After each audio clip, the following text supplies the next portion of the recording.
Minsan na amoy ang baho ng tunganga mo.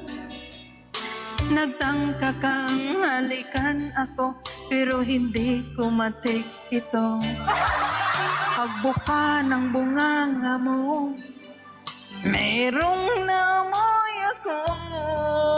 Para siyang patay na daga at naduduwal ako. Kaya biglang lumayo ako, nasusuka ako.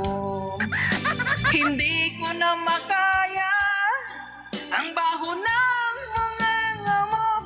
Bakit ganyan ang amoy niya? Super baho, nakakasuka. Kahit nagtatraso, magmamag ka, talagang mabaho siya.